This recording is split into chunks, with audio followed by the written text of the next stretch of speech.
पवईमधील Rohit आर्यचं encounter पोलिसांना भोवणार अशी शक्यता निर्माण झाली। ॲडव्होकेट नितीन सातपुते यांनी उच्च न्यायालयामध्ये तक्रार दाखल केली। तक्रारीमध्ये या प्रकरणी कोर्टाने सुमोटो अंतर्गत स्वतः दखल घ्यावी असं म्हटलेलं आहे। कोर्टाने दखल न घेतल्यास जनहित याचिका दाखल करणार ॲडव्होकेट नितीन सातपुते यांचा दावा आहे की रोहन आर्यचे पवई पोलिसांनी केलेलं एन्काउंटर हे फेक एन्काउंटर आहे।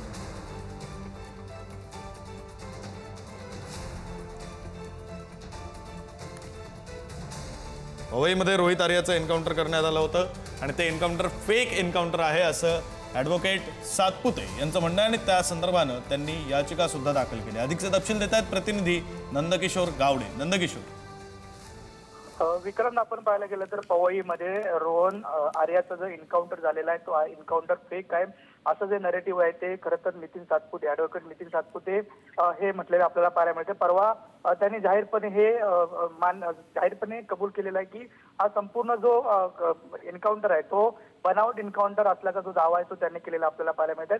आणि याचनुसार त्यांनी कोर्टामध्ये एक याचिका आहे जी तक्रार जी आहे ती दाखल केलेली आहे।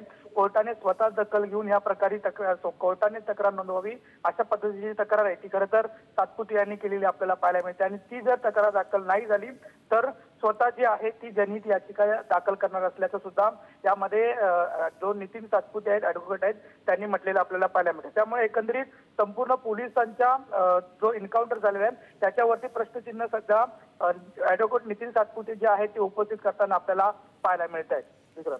धन्यवाद नंदकिशोर या सगळ्या सविस्तर माहितीसाठी।